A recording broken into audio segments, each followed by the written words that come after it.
Anyways, here's Wonderwall.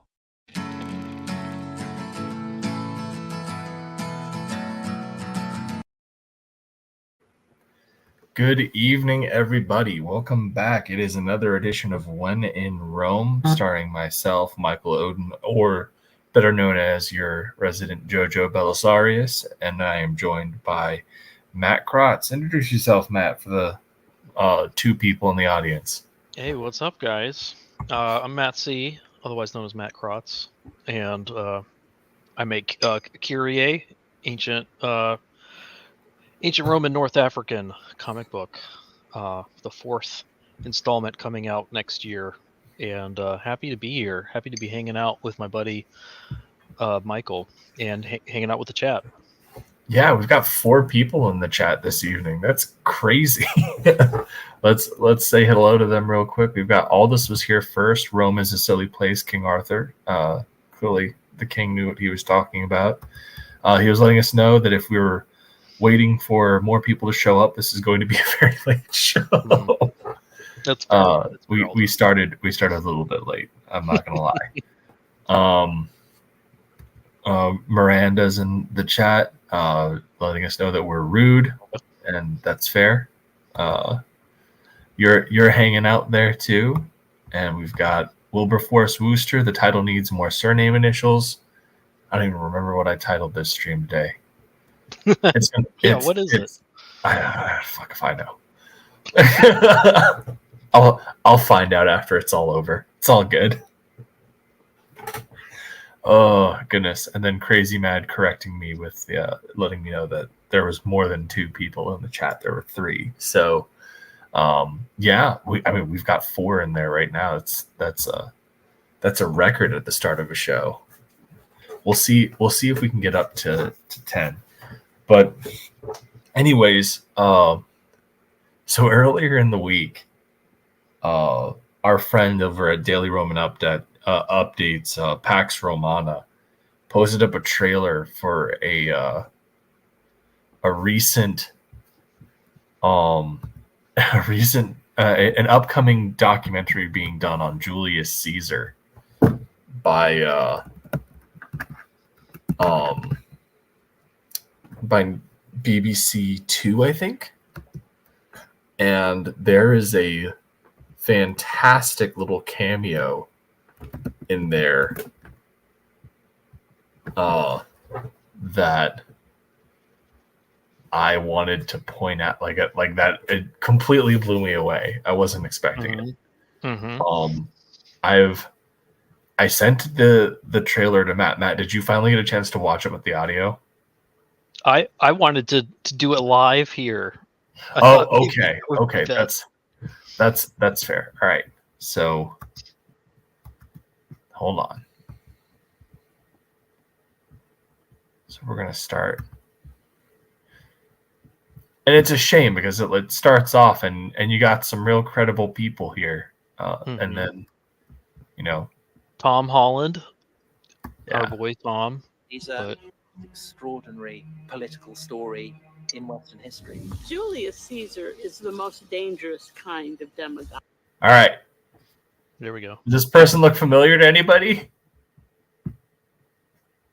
Yeah, yeah. You may have seen her with the Cleopatra TV show, right?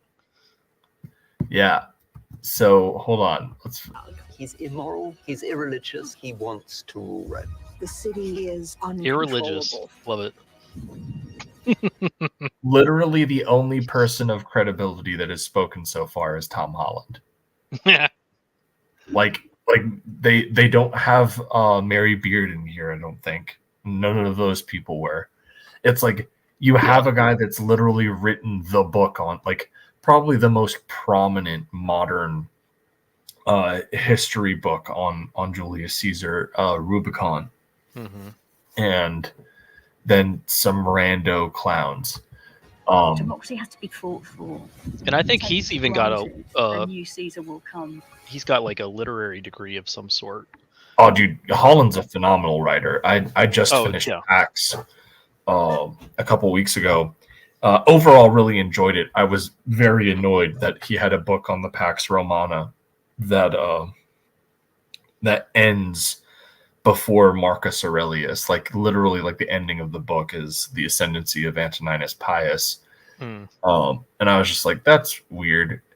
Fun fact, though, I called them out on Twitter about it, and, like, jokingly says, was this setting up book PAX 2 Electric Boogaloo? And he liked and responded to it.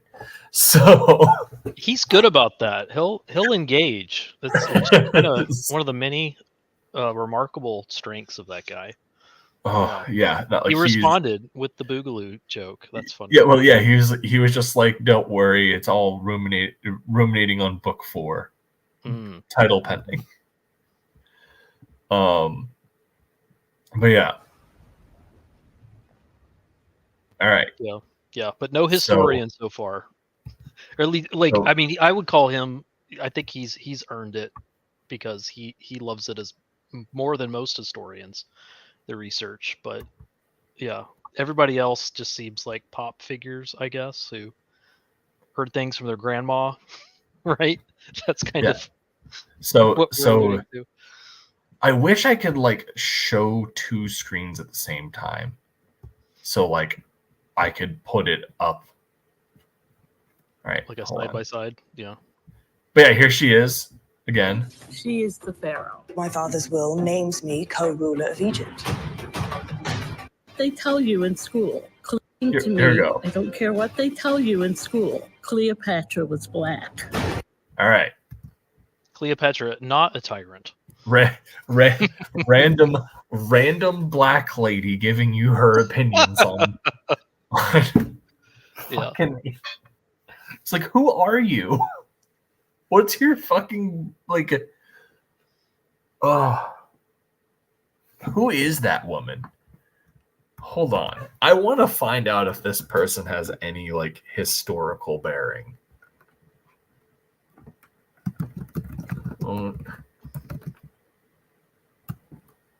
Matt, your homework assignment is to find out who the hell that woman is.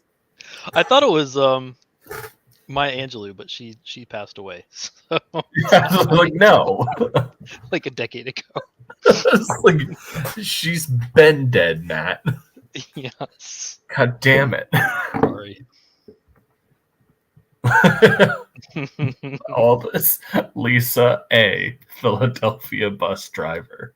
At this point, I'm just simply fascinated. I mean, she's gotten 2 gigs so far. I kind of want to see it go. I mean, continue. Like, I want to see her get all the jobs. I just want her in every single docudrama. Yeah. Just giving bad history takes. Yeah. Aldous is letting people know that Napoleon will be discussed on Monday. Maybe I saw it. It's not good, and that's putting it polite. I won't go into that here because this is when in Rome. That'll That's gonna be be a great stream. Can't wait to hear about that. God. Oh, it's so fucking bad. Yeah. But yeah, it's impressive, man. Like all this, I don't care what they tell you in school. Lisa, the bus driver from Philly, don't know shit. Fair enough. Miranda's saying that she loves Holland. Yes, Holland is he's great. is great. If you guys want a good read, he's been doing like a series on like the fall of the Republic through the rise and fall of the Empire. He's 3 books in at this point. The first book was Rubicon, second book was Dynasty, and the third book was Pax. Pax just came out here about 2 or 3 months ago. All of them are exceptional. Holland's got a great narrative voice in his books. Maybe she should branch out to baseball play-by-play. I don't care what your grandfather told you, but that was a strike. Yeah. Jesus. I just can't get over this shit. Like, I'm bringing back up the Julius Caesar thing. So, like, and I'm also like annoyed with this whole docudrama thing, and I'll get into that here in a second. But like, we start off and we have like the respected opinion of probably one of the most prominent Roman historians right now, right? Like, I would say, if you were to crown a king and queen of Roman antiquities, Tom Holland, Mary Beard. Yeah. And he's a little more. I think he might be a little more well known now. Yeah. Yes, probably at this point.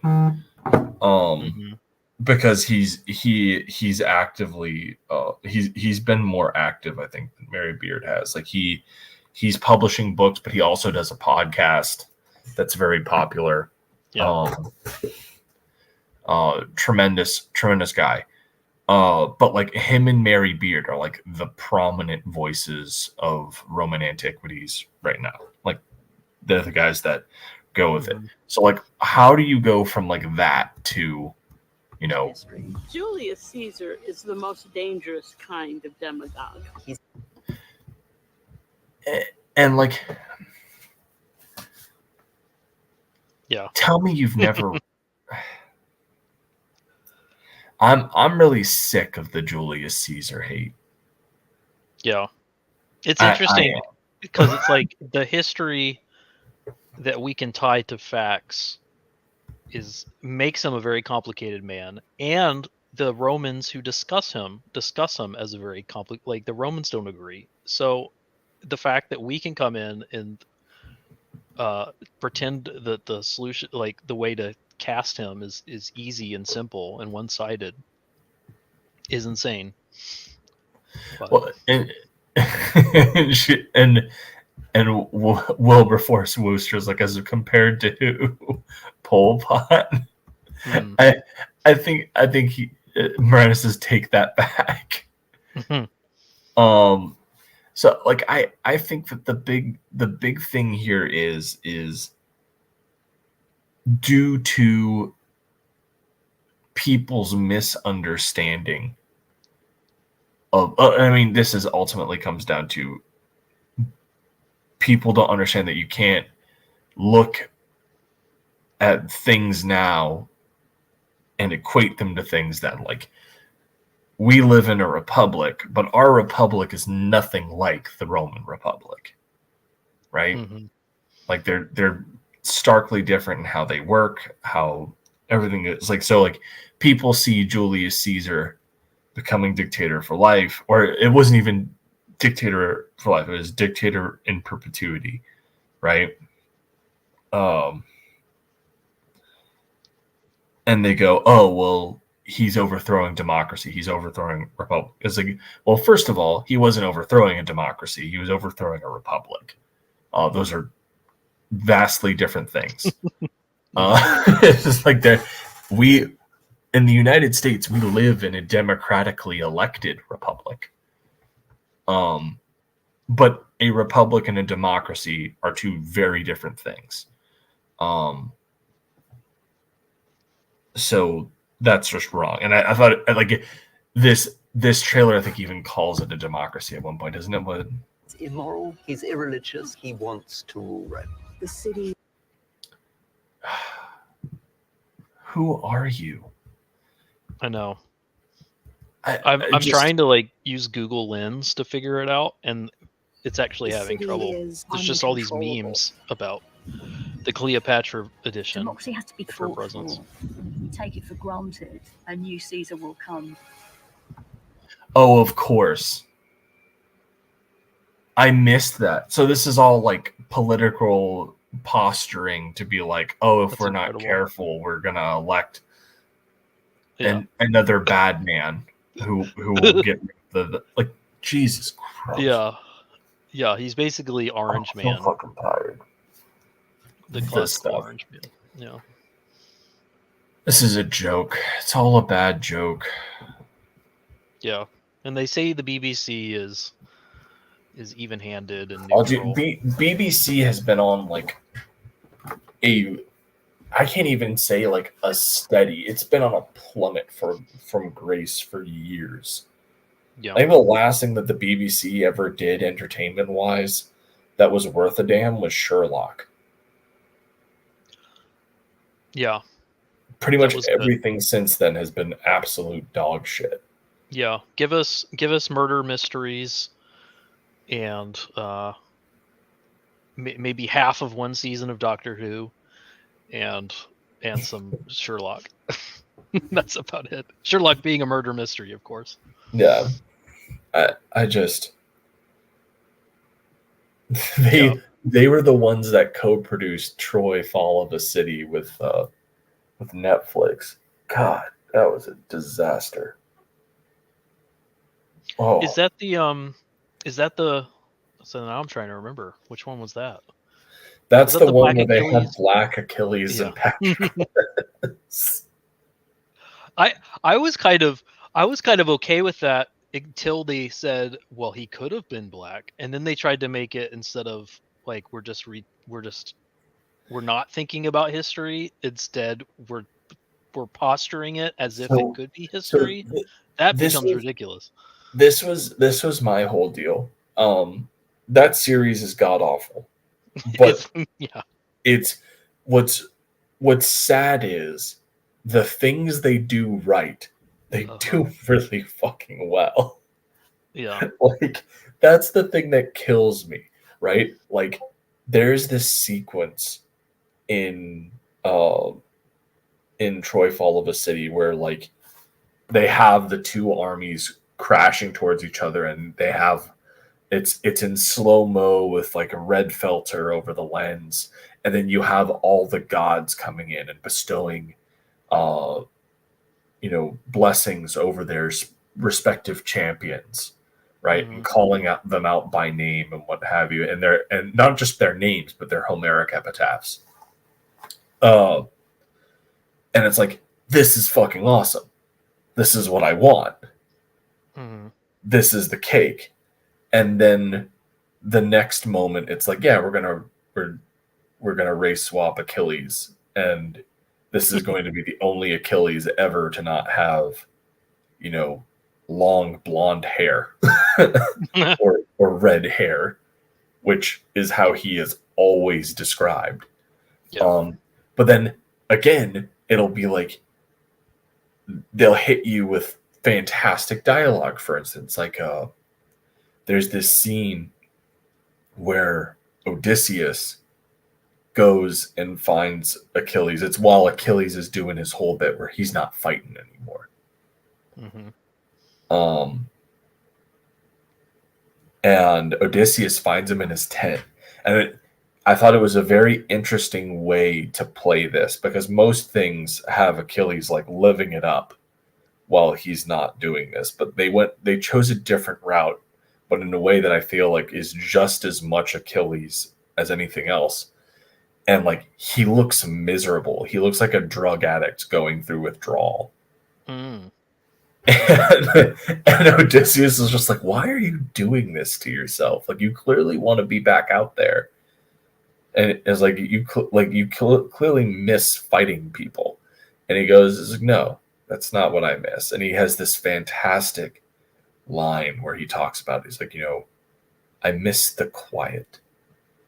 And Odysseus just kind of looks at him strange, and he goes, when I'm out there on the battlefield and I find an opponent that's actually worth my time, and we meet face to face, the din of battle falls away, and there's a quiet that falls over the battlefield the moment before I kill him.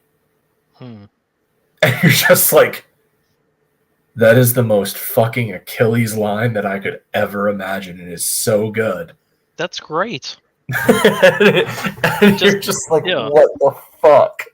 I guess, well, it sounds like, so the dialogue isn't taken, it's not even loosely translated from Homer, right? So they're kind of playing with they're taking like creative license on stuff. I will also give it this. It is the first adaptation of the Trojan War ever to include Diomedes. Mm-hmm. He doesn't do anything, but he's there, which puts it above everything ever made. Was he Diomedes has like 5 chapters written about him in the Iliad, and in every Hollywood adaptation, he is the one hero not included. Yeah, the British are going to be a little more familiar, I think, typically. So they're going to expect. I mean, they're the ones that make all of these things in the first. Like, look at Troy was made by a British production company. Helen of Troy from the 60s or 70s, Brits. Mm-hmm. The Brits are always the ones doing the fucking historical epics. Yeah. Was he? How was Patroclus? Was he? Was Achilles? Did he have his lover there? I mean, yes, and they're both black, and that's like the only thing that they have about, like, Patroclus gets like maybe 2 scenes, and like it's literally just them in a like 3-way love triangle of Patroclus, Achilles, and Briseis just hooking up. Like, that's the most that you see of them, and then randomly Patroclus is able to fight in Achilles' armor. It's dumb. And like, that's the thing, is like, when Troy Fall of a City does something right, it does it spectacularly well. Like, I will even give them this. The show tries very hard to pull the whole Helen Paris love story angle and try and make you sympathize for those characters. But they are so accurate to the actual mythology of how that whole thing started that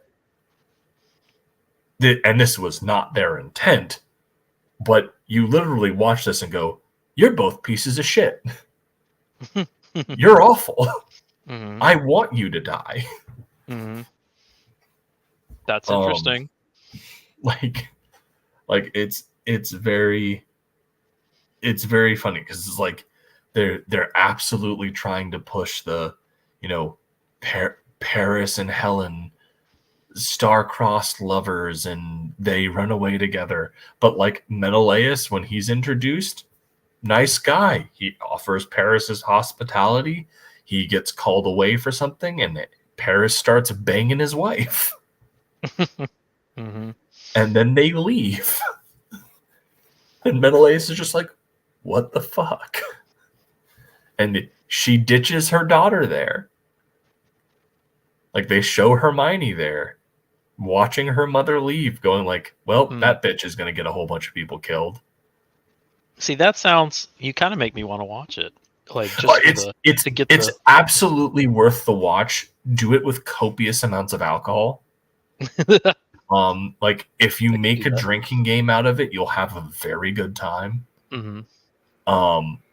Like most of those people should be chased out of Hollywood, but and like that's the other thing is some of the casting and it's like freaking inspired.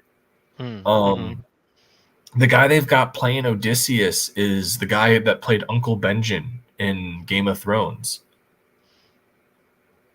That up. Didn't actually watch Game of Thrones. I Oh missed my out on a God, whole Matt. piece of How pop could you? culture. I know. How could you? Okay, Benjen Stark. Yeah, his face looks familiar. Like, but it was a good pick. There was like a lot of good, like there were like a lot of really good castings. Well, let me see if I can pull it up. Troy Fall. And then British American miniseries. if you want, because it has been mentioned in the chat, and we haven't been. I don't think we've had a chance to mention it here, but Denzel Washington is officially Hannibal now. So Yeah, I know where. Oh man, I missed this. They got a black guy playing Aeneas too. yeah, This is amazing. So dumb. yeah, it'd be neat if I guess sometimes like there was something about the trailer, like the video content I was seeing for that particular BBC show that made it feel almost like a Shakespearean play. And I mean, yes. that's not a history of like, just find the best actors for the job, Well, and stick like them in to it. their credit, like again, they did cast they have Jonas Armstrong plays Menelaus, who's Yeah.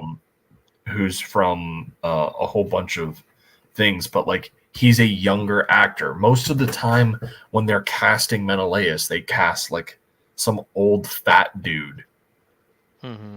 to make you be like, oh yeah, this guy's repulsive. Why would Helen want to be with this guy? But they get this like attractive young guy that's contemporary to Helen's age. Mm-hmm. That's That's cool. generally very amiable. When you first meet him in the series, he's being very cordial to Paris and giving him the hospitality that a host should give.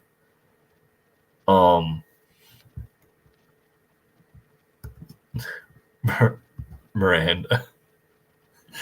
Joseph Mall. Just don't get me started on Hannibal. Yeah, she's not happy. Yeah. That's interesting too. I mean, we've got his name. What's his name? Did they not have a Antoine. Priam? There's no way you can do this without Priam. Who's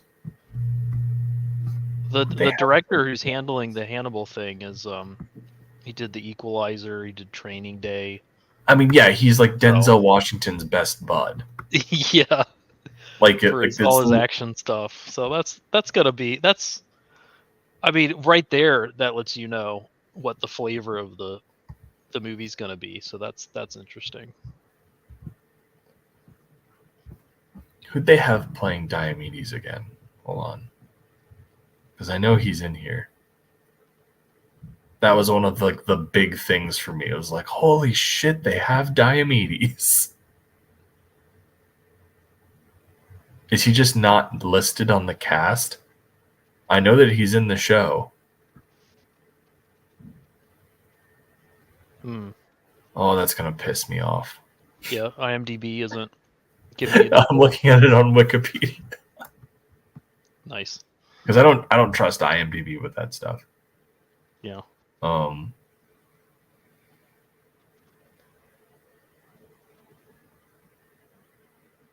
Oh.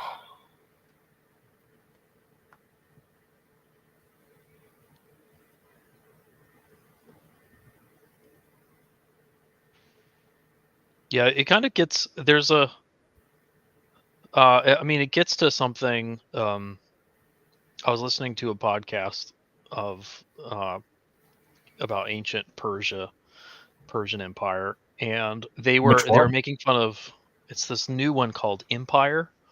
Oh, please know. send. Yeah, I don't think they're aware of the greats that we all listened to about a decade ago, of just, people like you and me who just have, well, people more like me than like Mike here, because I don't think anyone had a degree in this stuff back then, but researched the heck out of it and made some of the best podcasts in history. But these guys are very good in their own way, but they kind of get at it by saying, well, let's contrast the movie 300. First off, they're not even aware that there's a comic book, which is frustrating. So they're evaluating the movie 300 and comparing the depiction of Persians in that movie to what Herodotus says, or That annoys classical. me to no end. Yeah, and I'm like, when does Zack Snyder promise you an historical depiction? and you're not aware that it's based on a comic book. It's a faithful adaptation of a comic book, not a faithful adaptation of history. And I don't know. It's just it's an interesting topic of like what film is meant to.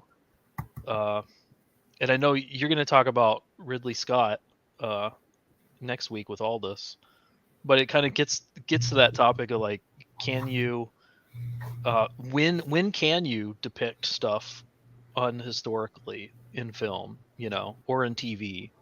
And we do have some expectations about what you're allowed to have creative license with, and we can all agree when we buy into watching TV or movies that it's okay to break that. But then there's other things that we shouldn't break. It's and I think that's interesting. Well, and I think it's an interesting thing you bring up, because I've actually had quite a few conversations on this over the past like day or so in regards to Napoleon, because a few people saw my little review and decided to try and come at me about it. I think that the big thing with historical epics in general is, first things first, you need to know what the story you're trying to tell is. And you can't just ignorantly break those historical rules. Any creative license that you take with the history at that point, it has to be in service to the actual story. Is this something? If this is something that doesn't affect your story, don't fuck with it, right?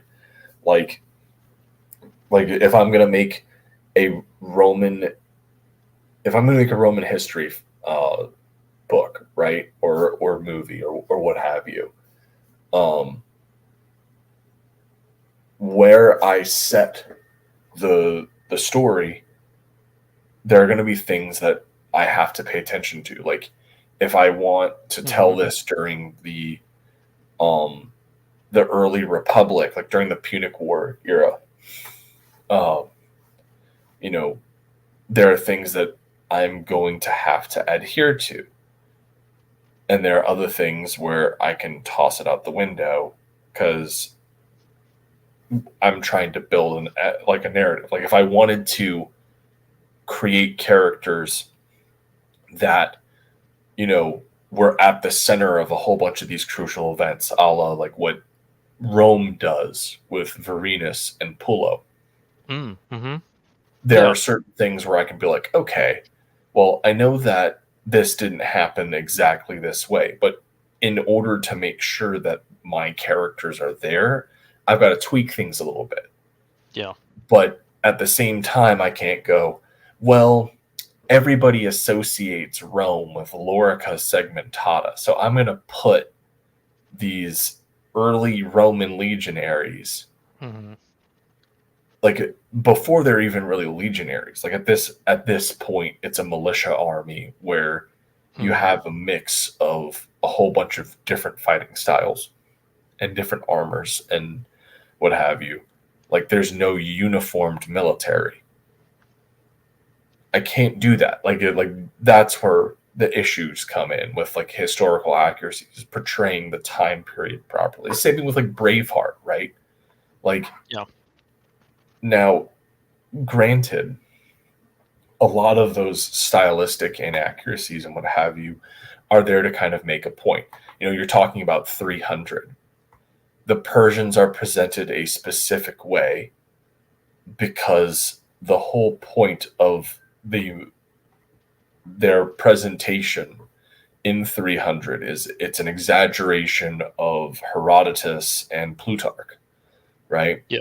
So we're going to make them look barbarian and foreign and the epitome of carnal excess. Yeah, which is in a way, which is kind of a faithful visual portrayal of what of Plutarch, some of the, absolutely. Herodotus is way more fair than I think people realize. yeah, And a lot of that has to do with the fact that Herodotus was himself an Ionian Greek, and actually had very decent proximity to Persia and spent a lot of time in Persia learning about their culture and had a deep respect of certain aspects of their culture and history. yeah. He spends a lot of time on, is it Cyrus that he? Oh yeah, well, he respects? he loved Cyrus. Most of the antiquated historians loved Cyrus the Great. They considered the Achaemenids as like, after Cyrus, it was a downhill slope. Darius the First was all right, but like after that, it's just everything's a goddamn mess. Yeah. They were all corrupted by their wealth. And so like that's the whole thing though, is it's like they are portraying these Persians as this epitome of excess, and the Greeks as look at, especially when you're looking like Frank Miller, right? He's drawing the Spartans. Spartans weren't fucking like bare naked and thongs, the fucking red cloak. They're in like like they're walking tanks. They've got bronze helmets, leather, like hardened leather cuirass, bronze greaves, shields that cover their entire fucking body. 8-foot dories and a short sword for stabbing, for like super close proximity if they're not able to poke the guy away with the spear.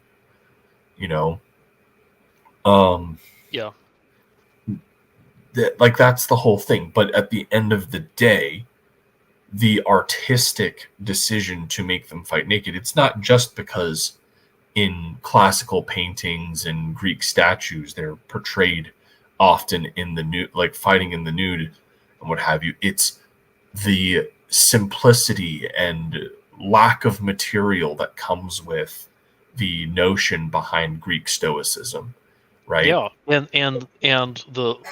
there's almost like a laconic nature to, like, they were famous for their brevity, so it's almost like a visual exactly, like it's to that, which is beautiful. all of it is supposed to play into that Grecian and specifically Spartan identity of a minimalist culture, where it's like we don't do anything to excess. Everything we do, there's a point to it, and we do it precisely because of this point and X, Y, or Z. Like everything has a function, and there's no room for gaudiness. So I think that's, and to miss that intentionally is, I think that's just a, like it's a I bad have faith fun. appraisal. Yeah, I have fun with 300 for what it is. I do think, like, my biggest gripe with 300 has nothing to do with how Frank Miller handles the Persians, and has everything to do with the fact that he completely misses the point about what's special about Thermopylae. And I feel like most people that have done adaptations of that are like, the thing that's impressive about Thermopylae, I mean, yes, 300 Spartans against massive armies of Persian auxiliaries, right? Effectively. Like, yes, that's impressive. Whatever. The importance of Thermopylae is, for the first time in their collective history, an army of Apollos put the betterment of Greece ahead of the betterment of their city-state. Mm-hmm. Sparta lost a king. That's half of their regency, Mm-hmm. because Sparta is ruled by 2 kings. That's a big fucking deal. To lose the king and his bodyguard at the beginning of the war, and they lay their lives on the line to secure the strategic withdrawal from Thermopylae to regroup for Greece, to fight another day, to ensure Greek liberty against Persia, against the Achaemenids. That Mhm. is the importance of Thermopylae. Clip And it. That was instead, great. instead, what we get in 300 is, look at how badass the Spartans are, and then it just completely mocks the other Greeks that are there. Like, oh, these guys are a bunch of bitches. They ran away. Leonidas orders everyone to leave. He doesn't say, oh, you can go. He orders them to go to Corinth and regroup and try and evacuate as many people from Athens as they can. Because if they all die there, everything's lost. And what the history of Western civilization as we know it would have changed dramatically. Mm-hmm. Mm-hmm. So like that's been my issue with 300 is like, yeah, it's fun, but it misses the point. And it's not alone. Pretty much every rendition of that story that I have watched from, obviously, we just mentioned 300, Gregory Peck's 300 Spartans. Like all of these things miss the point. Yes, it's fun, but it misses the point of what made it such a powerful story. Yeah. In a way, a familiarity with the story and engagement and how we as different cultures have engaged with it over time is what gives you a kind of fluency in the history, the narrative history to kind of play with it to some extent. Yeah. You have an intimate care for the text, so you can dance with it a little bit, and you can find ways to enhance that for a visual medium like film in a way that maybe takes some creative license. Yeah.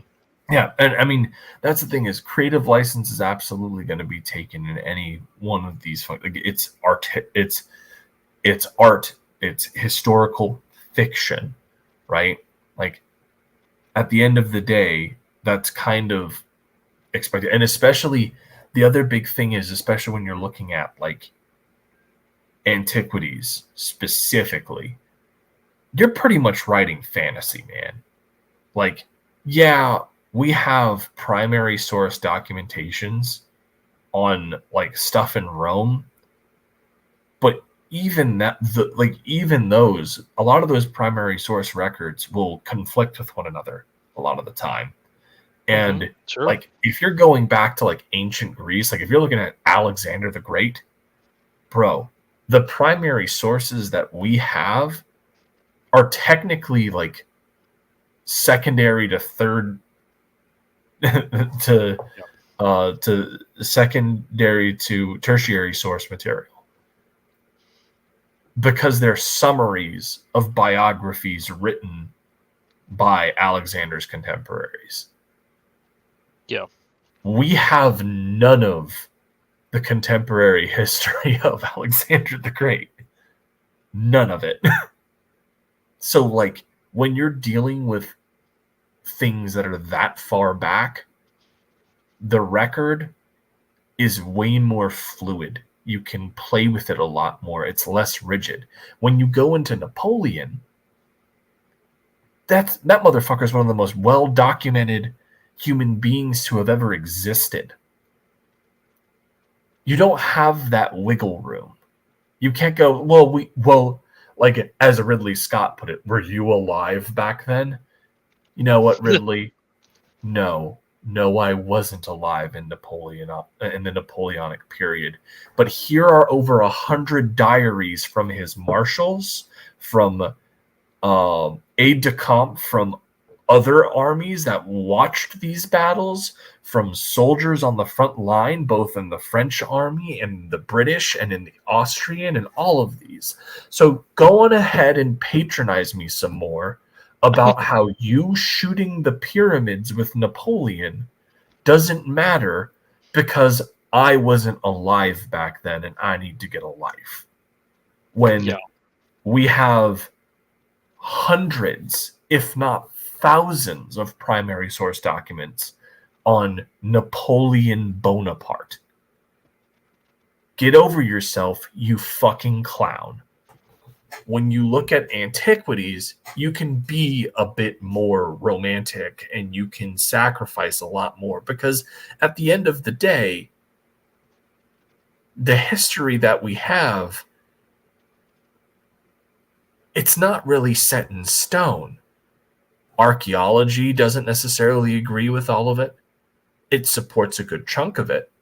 But specific numbers and everything that have clearly been exaggerated for political means and gain, like, there's a lot that you can play with. And the further you go back in history and the less primary source records that are available to it, the more artistic license you are granted. But as you get closer to the present, where there is more written record, you are going to have a difficulty suspending the audience's disbelief if you fuck with things too much. And if your response to that criticism isn't it doesn't have anything to do with what Mike so eloquently laid out, if you're not saying, well, I care about the period, I care about the people in that period, and I thought this was, I took a risk, and I thought this was a creative license decision that I thought would convey a point that accurately kind of got to the feel of what those battles were about, what this growing empire was doing in Egypt per se, or something. Like if your response doesn't sound anything like that, and instead is just saying, well, it could have happened, you're missing the point of what film even is for. So I don't even, which is just such a tragedy, like that a director doesn't even know what his own medium is.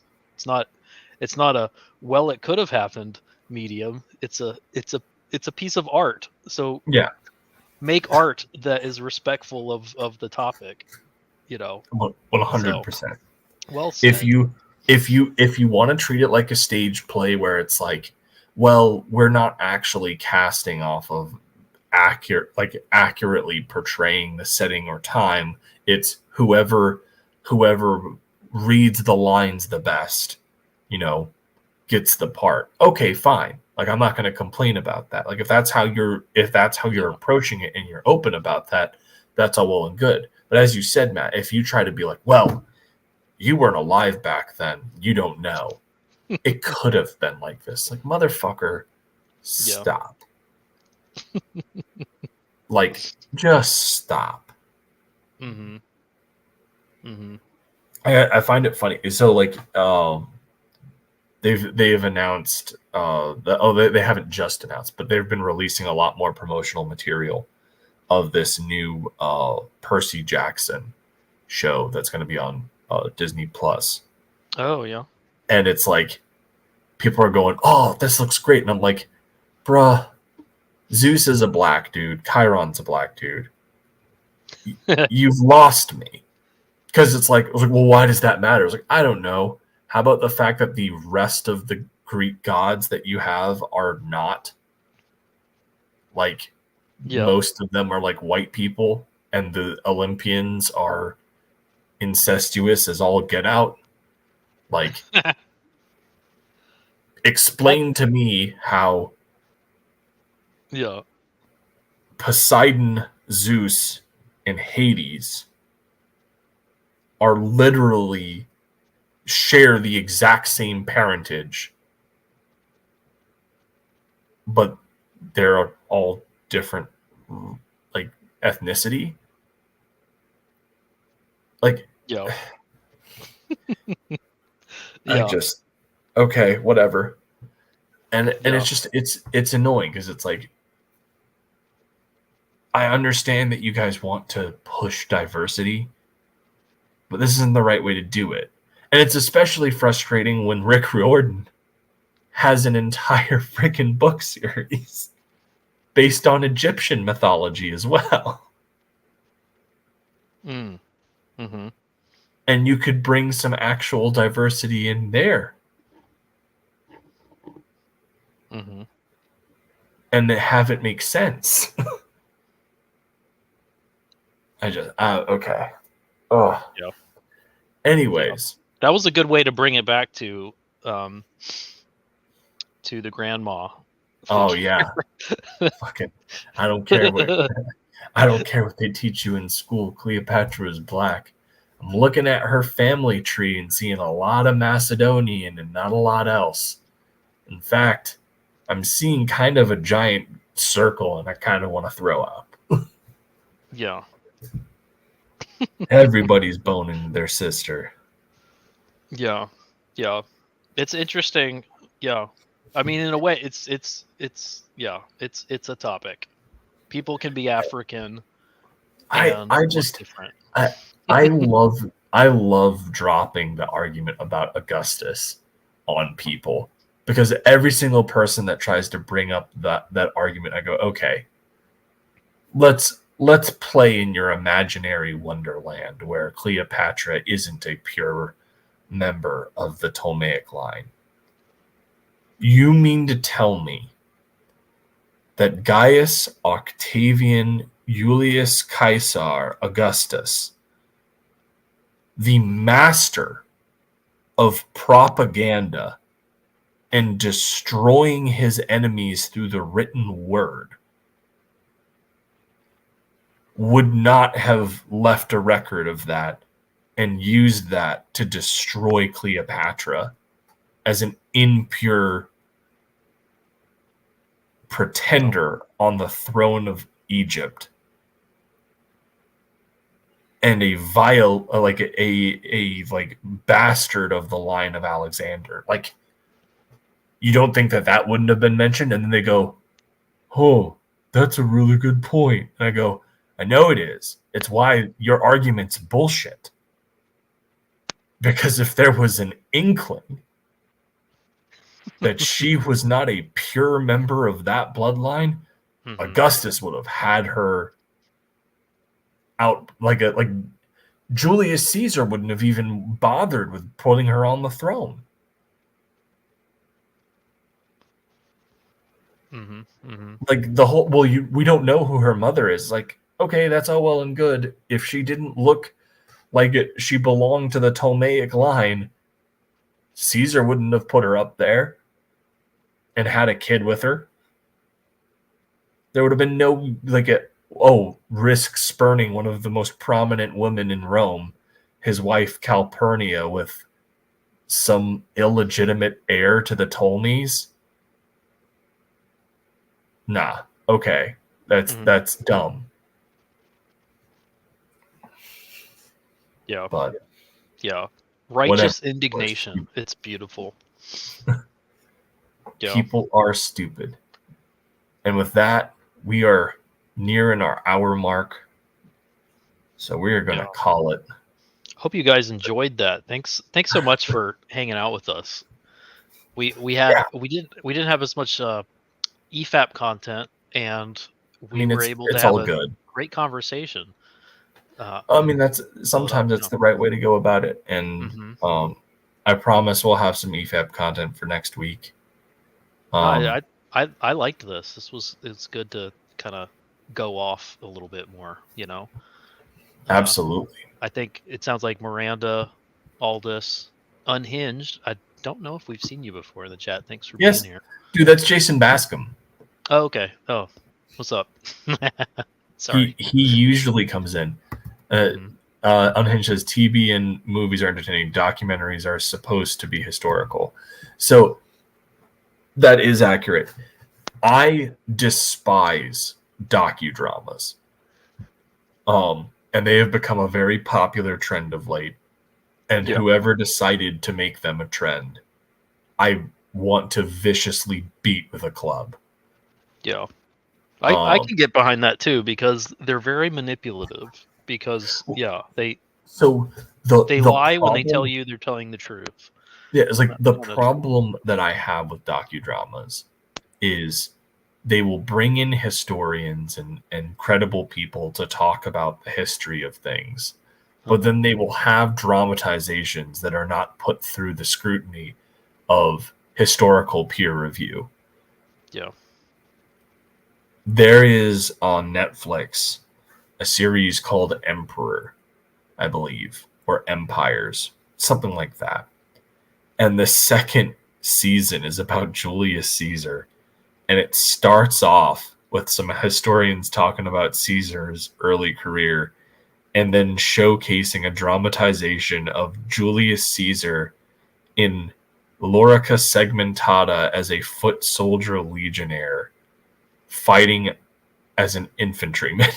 And I was just like, no, I'm not doing this. And immediately shut it off. I was like, you've got to be fucking kidding me. Mm-hmm. This is a disaster.